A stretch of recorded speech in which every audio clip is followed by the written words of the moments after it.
ये जो आपको ग्राफ नज़र आ रहा है ये कैपकट पीसी में होता है। लेकिन अच्छी बात ये है कि आज की वीडियो को समझने के बाद आप किसी भी सॉफ्टवेयर में ग्राफ को बना सकेंगे बिना किसी ग्राफ को डायरेक्ट यूज़ करते हुए। यानी ये ग्राफ अगर नहीं भी होंगे, सिंपल ग्राफ होंगे, आपने ड्रैग एंड ड्रॉप करना होता है, आपने राइट पे जाना होता है, आपने लेफ्ट पे जाना होता है, वो भी आप बिल्कुल सिंपल तरीके से समझ सकेंगे। देखिए, एक होता है स्पीड ग्राफ, ये वैल्यू ग्राफ है। वैल्यू ग्राफ क्यों है? क्योंकि इसमें एक वैल्यू है, एक इसमें टाइमिंग है। वैल्यू इसमें ये जो आपको वर्टिकल नज़र आ रहा है, मैं आपको एनिमेशन से समझा दूँगा। ये जो वर्टिकल आपको नज़र आता है, ये वाला लाइन, ये इसका वैल्यू और ये जो आपको हॉरिज़ॉन्टल नज़र आता है, ये इसका टाइमिंग है। अब वैल्यू और टाइमिंग क्या होता है, ये इम्पोर्टेंट है।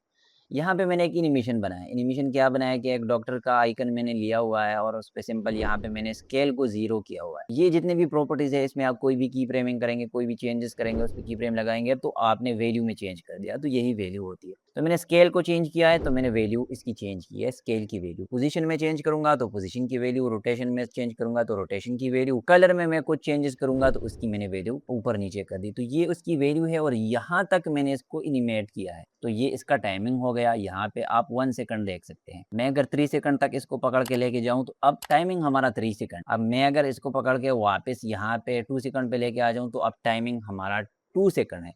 वैल्यू हमारी वही है लेकिन टाइमिंग हमारा बढ़ गया है। तो ये जो आपको हॉरिज़ॉन्टल लाइन नज़र आता है ये टाइमिंग होता है और जो आपको वर्टिकल लाइन नज़र आता है ये आपका वैल्यू होता है। ये आपको क्यों समझाना ज़रूरी है, मैं इस पे राइट क्लिक कर देता हूँ, शो ऑल प्रीसेट कर देता हूँ। ये लीनियर है, सबसे पहले लीनियर आप समझिए। ये देखिए इसका स्टार्ट पॉइंट है, ये इसका एंड पॉइंट है।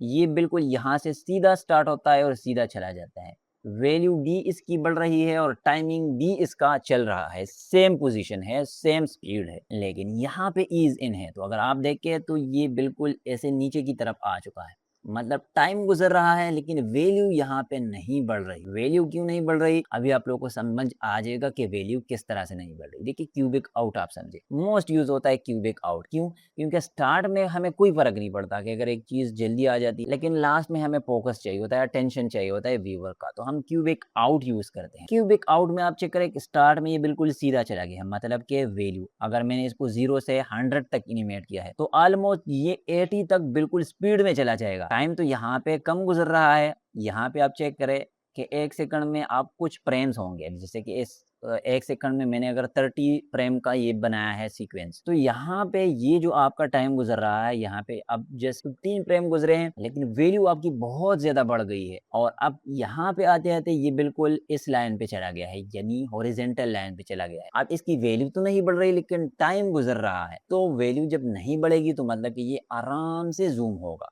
देखो, मैं इस पे क्लिक कर देता हूँ तो आप लोगों को समझ में आ जाएगा। ये बिल्कुल आराम से यहाँ पे आ चुका है। अब आप लोगों ने इस पे ध्यान नहीं देना, इस पे ध्यान नहीं देना। सिंपल यहाँ पे जो स्केल है इस पे आप लोगों ने ध्यान देना है। मैंने क्या कहा था कि स्टार्ट में तो ये बिल्कुल तेज़ी से आ जाएगा, तो स्टार्ट में ये वैल्यू यानी ऊपर की तरफ ये तेज़ी से जा रहा है, तो मतलब ये है कि ये वाली वैल्यू तेज़ी से बढ़नी चाहिए और स्टार्ट में यहाँ पे कुछ फ्रेम में ये बिल्कुल स्लो होना चाहिए। तो मतलब कि अगर ये 80 है तो ऑलमोस्ट 60 के बाद ये बिल्कुल स्लो होना चाहिए या 50 के बाद।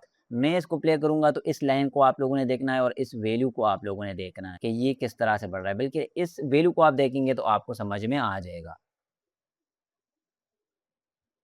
ये देखिए, मैं दोबारा प्ले कर देता हूँ, आप लोगों ने इस पे ध्यान देना है कि ये स्टार्ट में तो बहुत ज़्यादा स्पीड में होता है, लेकिन लास्ट में आके इसका दम घुट जाता है क्योंकि वहाँ पे हमने क्यूबिक आउट अप्लाई किया है।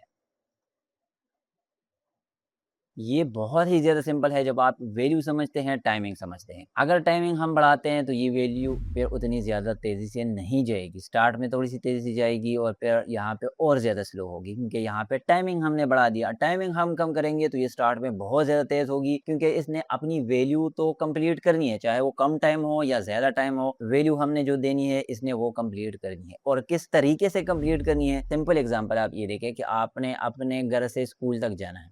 और वो 10 मिनट का रास्ता है।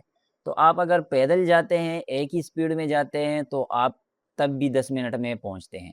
लेकिन आपने डिसाइड किया कि नहीं यार मैंने स्टार्ट में बिल्कुल दौड़ के जाना है और जब लास्ट 5 मिनट रहते हैं तो फिर मैंने थोड़ा-सा स्लो बिल्कुल आराम से मैंने जाना है, तब भी आप 10 मिनट में पहुँच जाते हैं। तो यही लॉजिक इसका भी है। टाइम तो इसका सेम ही है लेकिन स्टार्ट में ये तेज़ चला जाता है, लास्ट में ये स्लो होता है। या ये स्टार्ट में स्लो होता है और लास्ट में जो है वो ये तेज़ चला जाता है। इसने जस्ट अपनी वैल्यू कंप्लीट करनी है, टाइमिंग इसका जो है वो सेम होता है। लेकिन वैल्यू को हम कम और ज़्यादा करते हैं टाइमिंग के बेस पे और वो फिर स्मूथनेस इसमें आती है।